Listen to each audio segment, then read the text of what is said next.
சமீபத்துல வெளியான எம்புரான் திரைப்படம் இது லூசிஃபர் படத்தோட சீக்வல். மோகன்லால் நடிக்க பிருத்திவிராஜ் இயக்கல இந்த படத்துல 2002 குஜராத் கலவரத்தை பத்தின சில காட்சிகள் இருக்குது. இது பாஜகவோட பிம்பத்துக்கு களங்கம் விளைவிக்கக்கூடிய விதத்துல இருக்குது. இதனால பயங்கர எதிர்ப்பு வருது. இன்னொரு பக்கம் இந்த சம்பவம் நடக்க காரணமா இருந்த கோத்ரா ரயில் எரிப்பு சம்பவத்தை அடிப்படையா வச்சு எடுக்கப்பட்ட திரைப்படமான சபர்மதி எக்ஸ்பிரஸ் படம் பாஜகவால கொண்டாடப்பட்டுச்சு. பிரதமர் உட்பட அமைச்சர்கள் நாடாளுமன்ற வளாகத்துல அந்த திரைப்படத்தை உட்கார்ந்து கண்டுகளிச்சாங்க.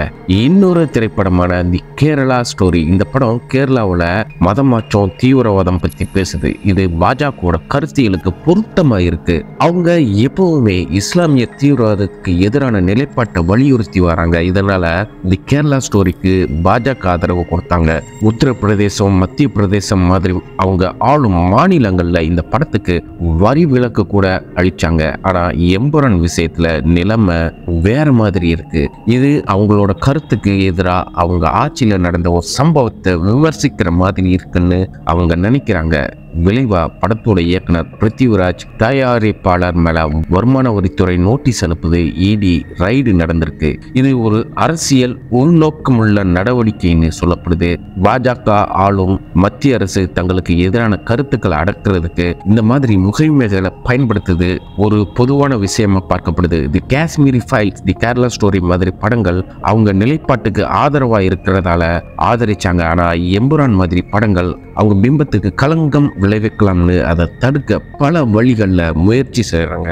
இதுக்கு மைய நரமா இருக்கிறது இஸ்லாமிய வெறுப்பு.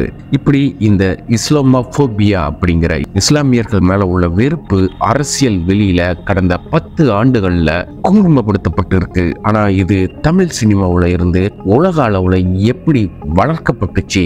நம்ம பக்கத்துல குல்லா போட்டு உட்கார்ந்து இருக்கிற ஒரு இஸ்லாமிய நபரை தீவிரவாதி அமைப்போட தொடர்பு வச்சு பார்க்கிறனால எப்படி உருவாக்கப்பட்டுச்சு? இன்னும் தெளிவான சுகம். நான் கலைச்செல்வன், இது கதாகுரு.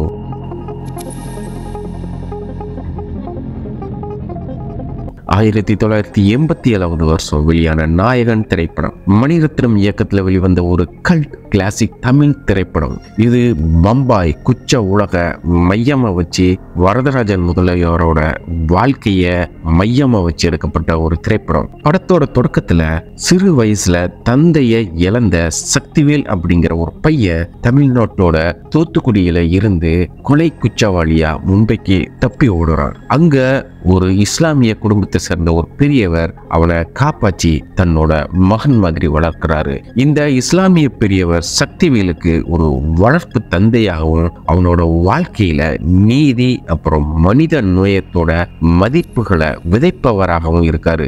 4 பேருக்கு நல்லதுன்னா எதுவும் தப்பு இல்லை. இந்த டைலாக் தான் சக்திவேல் கதாபாத்திரத்தை பின்னாட்கள்ல வேலு நாயக்கரா பரிணாம வளர்ச்சி அடைய வைக்குது. படத்துல வர்ற இஸ்லாமிய வளர்ப்பு தந்தை எந்தவித முன் முடிவுகளும் இல்லாம மனித நேயத்தோட சித்தரிக்கப்பட்டு இருந்துச்சு. அந்த இஸ்லாமிய பெரியவர் ஒரு நல்ல மனிதராகவும் தார்மீக உணர்வு உள்ளவராகவும் சித்தரிக்கப்பட்டு இருந்துச்சு. இந்த படத்தோட இயக்குனர் மணிரத்னம் தமிழ் சினிமாவோட ஒரு ஜாம்பவான். அவரோட படங்கள் எப்பவுமே சமூக பிரச்சனைகளை ஆழமா பேசுதுன்னு நம்பப்படுது. ஆனா இப்படி இஸ்லாமிய கதாபாத்திரத்தை நல்லவரை காமிச்ச அதே மணிரத்னம் தான் அவங்கள வேறு விதமாகவும் காமிச்சாரு. உதாரணமா 1992 வருஷம் அவரோட இயக்கத்தில் வெளிவந்த ரோஜா திரைப்படம். இதுல காஷ்மீர் பிரச்சனையை பேசினாங்க. அதுல பயங்கரவாதிகளை இஸ்லாமியர்களை சித்தரிச்சு அவங்கள வில்லன்களை காட்டினாரு. இது தேவையா இல்லையான்னு ஒரு விவாதம் இருக்கு. ஆனா இந்த படம் வெளிவந்த பிறகுதான் பெரும்பாலும் தமிழர்களுக்கு இந்தியாவில் காஷ்மீர்னு ஒரு மாநிலம் இருக்கு, அந்த மாநிலம் முழுசும் துப்பாக்கி தூக்கிட்டு தீவிரவாதிங்க சுத்திக்கிட்டு இருப்பாங்கன்னே தெரியும். இப்படி இஸ்லாமியர்களை பயங்கரவாதிகளை சித்தரிக்கிற ஒரு ட்ரெண்ட் தமிழ் சினிமாவிலையும் இந்திய சினிமாவிலையும் பரவ ஆரம்பிச்சது. கடந்த ஆகஸ்ட் 5, 2019 இந்திய அரசியல் அமைப்போட 370 பிரிவை இந்திய அரசு ரத்து செஞ்சு ஜம்மு காஷ்மீர் மாநிலத்தோட சிறப்பு அந்தஸ்தை ரத்து செஞ்சு அந்த மாநிலம் 2 யூனியன் பிரதேசங்களா மாற்றப்பட்டுச்சு. இது இப்ப வர ஒரு விவாத பொருளாகவே இருக்குது. பின்னாடி மணிரத்ன இயக்கத்துல 1995 வருஷம் பாம்பே வெளியாச்சு. இதுல வா பாபர் மசூதி இடிப்புக்கு பிந்தைய மத கலவரத்தை பத்தி பேசினாலும், இஸ்லாமியர்களோட வாழ்க்கையை ஒரு பக்கம் உணர்ச்சி பூர்வமா காட்டினாலும், மறுபக்கம் வன்முறையோட தொடர்பு படுத்தப்பட்டு ஒரு வேணு மாதிரியான உணர்வு வெளிப்பட்டுச்சு. மணிரத்னம் இத வேணும்னே பண்ணலன்னு ஒரு கருத்து வச்சாலும், ரோஜா, பம்பாய் மாதிரி படங்கள் இஸ்லாமியர்களை பத்தி ஒரு ஸ்டீரியோ டைப்பை உருவாக்குச்சு. அதாவது இஸ்லாமியர்கள் அப்படின்னாலே தீவிரவாதிகள் இல்ல வன்முறையாளர்கள் அப்படிங்கிற ஒரு ஸ்டீரியோ டைப் விதமான நம்பிக்கை எல்லா மனசுலையும் விதிச்சது.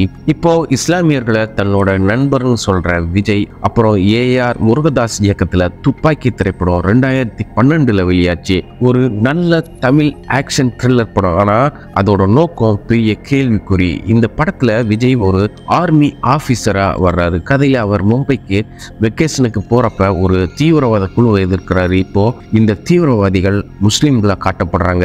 இதுதான் படத்துக்கு இஸ்லாமிய வெறுப்பு, அதாவது இஸ்லாமோபோபியாவை பரப்புதுன்னு விமர்சனம் வர காரணம். குறிப்பா ஸ்லீப்பர் செல் கான்செப்ட், அதாவது நம்மோட கலந்து வாழ்ற இஸ்லாமிய மக்கள் எந்த நிமிஷத்திலையும் ஒரு தீவிரவாதியா மாறி நமக்கு எதிராக திரும்ப கூடுங்கிற அச்சத்தை பொதுமக்களோட ஆள் மனசுல விதைச்சது. விஜயகாந்த் படங்கள்ல சொல்லவே வேண்டாம். அவரோட படங்களோட வில்லன்கள் பெரும்பாலும் பாகிஸ்தான்ல இருந்து வர தீவிரவாதிங்க தான். அவருக்கு இப்ராஹிம் ராவுத்தர் அப்படிங்கிற ஒரு நல்ல இஸ்லாமிய நண்பரும் உண்டு அப்படிங்கிறது இங்க குறிப்பிடத்தக்கது. இப்படி நம்ம சினிமாவுல குறிப்பா 9/11 தாக்குதலுக்கு பின்னாடி 2008 வருஷம் மும்பை தாக்குதலுக்கு பின்னாடியும் தீவிரவாதிகளை முஸ்லிம்களை சித்தரிக்கிறது ஒரு பொதுவான ட்ரெண்டாவே மாறி போச்சு.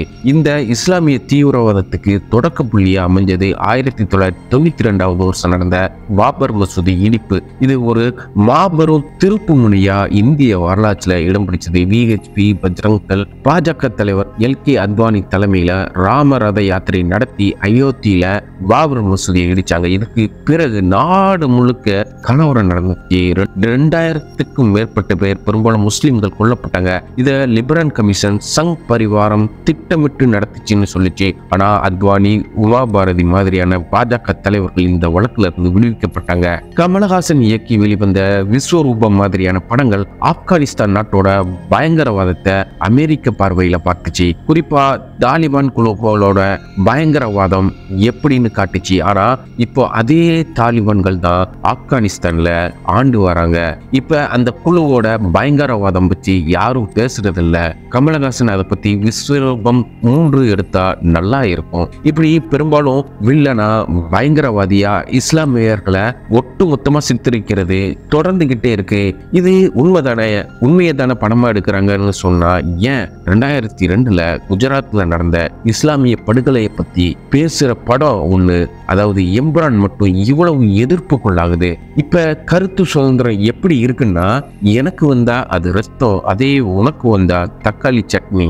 இப்ப 2023 வெளியான கேரளா ஸ்டோரி படத்துக்கு வருவோம். இது ஒரு மலையாள பின்னணியில எடுக்கப்பட்டாலும் இந்தியா முழுக்க பேசப்பட்ட ஒரு படம். இதுல என்ன சொல்றாங்கன்னா, கேரளாவுல இஸ்லாமிய மதமற்றம், லவ் ஜிகாத், பயங்கரவாதம் இதெல்லாம் ஒரு பெரிய பிரச்சனையா காட்டுறாங்க. ஆனா இதுக்கு உண்மையான ஆதாரம் என்னன்னு பலர் கேள்வி எழுப்புறாங்க. இந்த படம் வெறும் கதை மட்டும் இல்ல, ஒரு சமூகத்தையே மொத்தமா குற்றவாளியா சித்தரிக்கிற மாதிரி இருந்துச்சு. இதுல பெரிய பிரச்சனை என்னன்னா, இஸ்லாமியர்களை பயமுறுத்துற மாதிரி, வெறுப்பு தோன்ற மாதிரி ஒரு நோக்கம் அதுல கலந்து இருக்கிறதா சிலர் சொல்றாங்க. ஆனா இந்த மாதிரி படங்கள் மக்கள் மனசுல ஒரு பயத்தையும் வெறுப்பையும் விதைக்குது. காஷ்மீர் ஃபைல்ஸ் மாதிரியான படங்களும் இதே ட்ரெண்டை தான் ஃபாலோ பண்ணுது. சினிமா ஒரு பொழுதுபோக்கு மட்டும் இல்ல, அது ஒரு சக்தி வாய்ந்த மீடியம். அரசியல், மதம், சமூக பிரச்சனைகள் இதெல்லாம் சினிமாவோட பிரதிபலிக்கும். கடந்த 30 வருஷமா வலதுசாரி அரசியல் எழுச்சி, உலக அளவுல இஸ்லாமியர்களுக்கு எதிரான பிரச்சாரம் இதெல்லாம் சினிமாவுல வந்து நுழைஞ்சிருக்கு. இந்த மாதிரி படங்கள் பொது ஜனங்களோட ஆள் மனசுலையும் ஏதோ ஒரு விளைவை உருவாக்கி இருக்கிறது நம்மளால தெளிவா பார்க்க முடியுது. குஜராத் கலவரத்துக்கு பின்னாடி பாஜக ஆட்சி இஸ்லாமிய வெறுப்போட செயல்படுறதா பலர் விமர்சிக்கிறாங்க. அதுக்கு உதாரணமா 2019 முத்தலாக் சட்டம் கொண்டு வந்தாங்க. அது முஸ்லிம் பெண்களுக்கு நல்லதுன்னு சொன்னாலும் முஸ்லிம் சமுதாயத்தோட சுயாட்சியை கேள்விக்குறியாக்கிச்சு. அதே மாதிரி குடியுரிமை திருத்த சட்டம் CAA வந்தப்போ முஸ்லிம்களை தவிர்த்து மற்ற மதத்தை சேர்ந்த அகதிகளுக்கு மட்டும் குடியுரிமை கொடுக்கிற முயற்சியா பார்க்கப்பட்டுச்சு. இப்ப வக்ஃப் மசோதாவும் அதே பாதையில போறதா எதிர்க்கட்சிகள் குற்றம் சாட்டுறாங்க. இது ஏதோ இந்தியாவோட மட்டும் இல்ல, இந்த இஸ்லாமோபோபியா உலகம் முழுசும் பரவி இருக்கு. இஸ்லாமோபோபியா அதாவது உலகம் முழுசும் இஸ்லாமியர்கள் ஏன் இப்படி வெறுக்கப்படுறாங்க, இதுக்கு பின்னாடி வரலாறு, அரசியல், மதம், ஊடகங்கள், பிரச்சாரங்கள்னு பல விஷயங்கள் ஒன்னோட ஒண்ணு பின்னி இருக்குது. ஹிட்லர் யூதர்களை வெறுத்தாரு. ஏன்? ஜெர்மன் மக்களையும் தன்னோட சக்தி வாய்ந்த பிரச்சாரம் வழியா வெறுக்க வச்சு அவங்கள ஒரு இனப்படுகொலைக்கு தயாராக்கி அதை செஞ்சும் காட்டினாரு ஹிட்லர். ஆனா அதே யூதர்கள் இன்னைக்கு காசாவுல இஸ்லாமியர்களை, குறிப்பா குழந்தைகளை, பெண்களை கொண்டு போச்சாங்க. பொதுமக்களுக்கு இப்ப எந்த குற்ற உணர்ச்சி இல்லாத நிலைமை. ஏன்னா ஆள் மனசுல இஸ்லாமியர்கள் அப்படின்னாலே ஒரு தீவிரவாதி, அவங்க உயிரோட இருந்தா என்ன, செத்தா நமக்கு என்ன. இதுக்கு மூல காரணமா இருக்கிற அமெரிக்கா தன்னோட இஸ்லாமிய வெறுப்பை ஆப்கானிஸ்தான், ஈராக் மாதிரி பல போர்கள் மூலமா காட்டுச்சு. இந்தியாவுல பாஜக ஆட்சிக்கு வந்த பின்னாடி இஸ்லாமிய வெறுப்பு திட்டமிட்டு கட்டமைக்கப்பட்டு இப்போ அதோட உச்சத்துல இருக்கு.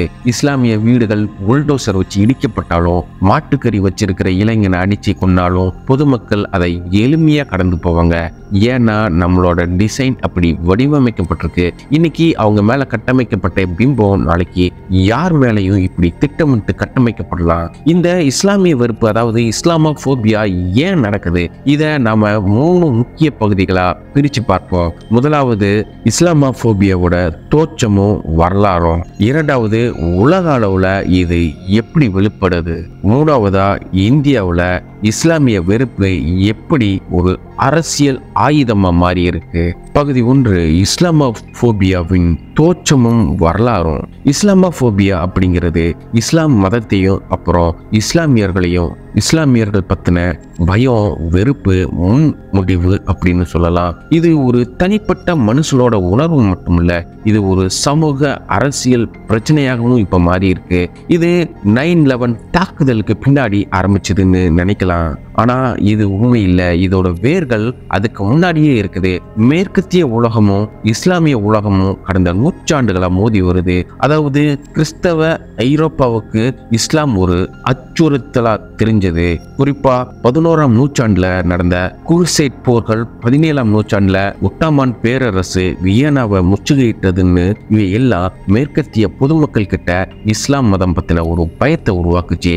பனிப்போர் முடிஞ்சு 1990களில் சோவியத் யூனியன் சிதறன பின்னாடி அமெரிக்காவுக்கு ஒரு புதிய பொது எதிரி தேவைப்பட்டுச்சு.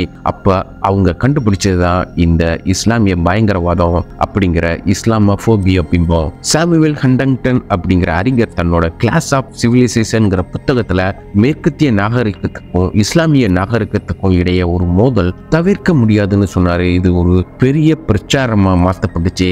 9/11 தாக்குதலுக்கு பின்னாடி இது இன்னும் தீவிரமாச்சு. ஒரு சில தீவிரவாதிகள் செஞ்ச தவறுக்கு உலகம் முழுசும் வாழ்ற இஸ்லாமியர்கள் குற்றம் சாட்டப்பட்டாங்க. ஊடகங்கள் இஸ்லாமிய பயங்கரவாதம், முஸ்லிம் தீவிரவாதம்னு திரும்ப திரும்ப சொல்லி ஒரு முழு சமூகத்தையே சந்தேகத்துக்குரியதா, பயத்துக்குரியதா மாட்டுச்சு. இதுதான் இஸ்லாமோபோபியாவோட அடித்தளம். பகுதி 2, உலக அளவுல இஸ்லாமோபோபியா எப்படி இருக்கு. சரி, இப்ப உலக அளவுல இது எப்படி வெளிப்படுதுன்னு பார்ப்போம். முதல்ல அமெரிக்காவில் எப்படி நடந்துச்சு. 9/11 பின்னாடி அமெரிக்காவில் முஸ்லிம்கள் மீதான தாக்குதல்கள் அதிகரிச்சது. மசூதிகள் எரிக்கப்பட்டுச்சு. முஸ்லிம் பெண்கள் தங்கள் ஹிஜாப் பண்ணிய பயப்படுற நிலைமை உருவாகுச்சு. ஆப்கானிஸ்தான், ஈரான் போர்களை பயங்கரவாதத்துக்கு எதிரான போர்னு சொல்லி முஸ்லிம் நாடுகளை அடின்னு அடிச்சாங்க. இதுல லட்சக்கணக்கான அப்பாவி மக்கள் கொல்லப்பட்டாங்க. ஆனா இதை யாரும் இஸ்லாமோபோபியான்னு சொல்லல, அத தேச பாதுகாப்புன்னு சொன்னாங்க.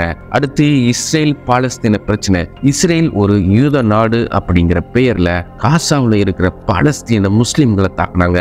குழந்தைகள், பெண்கள் உட்பட லட்சக்கணக்கில் கொல்லப்பட்டாங்க. இத உலகம் வேடிக்கை பார்த்துக்கிட்டு தான் இருக்குது. ஹிட்லர் யூதர்களை கொன்னப்ப உலகம் கண்டிச்சுது. அதுக்காக உலகமே கண்ணீர் வடிச்சுது. ஆனா இஸ்ரேல் முஸ்லிம்களை கொல்லும்போது பல நாடுகள் ஆதரவு தருது. ஏன்னா இஸ்லாமிய மீதான ஒரு வெறுப்பு இப்ப ஒரு அரசியல் ஆயுதமா மாற்றப்பட்டிருக்கு. மனித மாண்பு போற்றப்படுற ஐரோப்பாவில் கூட இதே நிலைமை தான். பிரான்ஸ், ஜெர்மனி மாதிரி நாடுகள்ல முஸ்லிம்களை புலம் பெயர்ந்தவங்க அப்படின்னு ஒதுக்குறாங்க.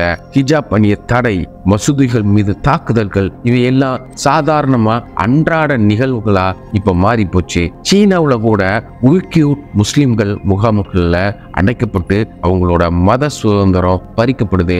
மியான்மர்ல ரோஹிங்கியா முஸ்லிம்கள் இனப்படுகொலைக்கு உள்ளாக்கப்படுறாங்க. இவையெல்லாம் ஒரு பொதுவான விஷயத்தை நமக்கு காட்டுது.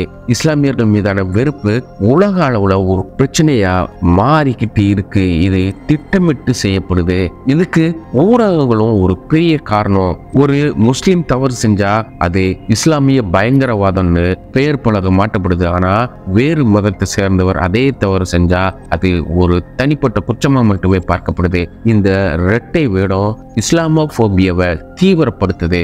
பகுதி 3, இந்தியாவுல இஸ்லாமிய வெறுப்பு. இப்போ இந்தியாவுக்கு வருவோம். இந்தியா ஒரு மத சார்பற்ற நாடுன்னு சட்டத்துல சொல்லப்பட்டாலும் கடந்த 10 ஆண்டுகளா இங்க இஸ்லாமிய வெறுப்பு ஒரு திட்டமிட்ட அரசியல் ஆயுதமாவே மாறி இருக்கு. பாஜக ஆட்சி வந்த பின்னாடி 2014க்கு பிறகு அங்கும் இங்குமா இருந்த இந்த பிரச்சனை ரொம்ப கூர்மைப்படுத்தப்பட்டு நாடு முழுசும் பரவி இருக்கு. பாஜகவோட தாய் அமைப்பான RSS ராஷ்டிரிய சுயம் சேவக் சங்கம் நீண்ட காலமா ஹிந்து ராஷ்டிரம் அப்படிங்கிற கருத்தை முன்னெடுத்து செல்லுது. அதோட தாரக மந்திரமே அதுதான். அதாவது இந்தியா ஒரு ஹிந்து நாடா மாறணும், முஸ்லிம்களும் கிறிஸ்தவர்களும் இங்க 2ஆம் தர குடிமக்களா இருக்கணும்னு அவங்க நினைக்கிறாங்க. இதுக்காக முஸ்லிம்களை படையெடுப்பாளர்கள், வெளிநாட்டவர்கள்னு சித்தரிக்கப்படுறாங்க. எடுத்துக்காட்டா 2002ல குஜராத் கலவரம். அப்போ நரேந்திர மோடி தான் அங்க முதல்வராக இருந்தாரு. ஆயிரக்கணக்கான முஸ்லிம்கள் கொல்லப்பட்டாங்க. அதற்கு பின்னாடி பாஜக ஆட்சியில பல சம்பவங்கள் நடந்துச்சு. பசு பாதுகாப்பு அப்படிங்கிற பெயர்ல முஸ்லிம்கள் தாக்கப்படுறது, கொல்லப்படுறது நடந்துச்சு. லவ் ஜிகாத் அப்படிங்கிற பொய் பிரச்சாரம், மசூதிகள் இடிக்கப்படுறது, ஹிஜாப் தடை, இவையெல்லாம் இஸ்லாமிய வெறுப்பு எப்படி இங்க இருக்குதுன்னு காட்டுற ஒரு நிதர்சனமான உண்மைகள். ஊடகங்களும் இதுல பெரிய பங்கு வகிக்குது. தப்லீகி ஜமாத் கொரோனா பரவலுக்கு காரணங்கிற ஒரு பொய்ய எந்தவித ஒரு குற்ற உணர்ச்சி இல்லாம ஊடகங்கள் நாடு முழுசும் பரப்புச்சு. காஷ்மீர் ஃபைல்ஸ், கேரளா ஸ்டோரி மாதிரி திரைப்படங்கள் முஸ்லிம்களை பயங்கரவாதிகளா சித்தரிச்சது. பாஜக ஆள்ற மாநிலங்கள்ல வெறுப்பு பேச்சு நிகழ்வுகள் 75% இப்போ உயர்ந்து இருக்கிறதா ஆய்வுகள் சொல்லுது. இது ஒரு தற்செயலான நிகழ்வுகள் இல்ல, இது ஒரு திட்டமிட்ட சதி. நண்பர்களே, இஸ்லாமோபோபியா அப்படிங்கிறது ஒரு தனிப்பட்ட வெறுப்பு அல்ல, இது ஒரு உலகளாவிய அரசியல் பிரச்சனை. அமெரிக்கா, இஸ்ரேல், இந்தியா இங்கெல்லாம் இது வெவ்வேறு வடிவங்கள்ல வெளிப்படுது. ஆனா இதுக்கு பின்னால ஒரு பொதுவான நோக்கம் இருக்குது. அதிகாரத்தை தக்க வைக்கிறது, மக்களை பிரிக்கிறது. அதாவது ஒரு சின்ன குழந்தைக்கு பூச்சாண்டி வரான்னு சொல்லி பயமுறுத்துற மாதிரி. ஆனா உலக அளவுல இந்த அறியாமை நிறைஞ்ச நிறைய சின்ன குழந்தைங்க இருக்கிறாங்க. நாமளும் சின்ன குழந்தையா இல்லாம இருக்க என்ன செய்யலாம்? முதல்ல உண்மையை அலசி ஆராயணும்.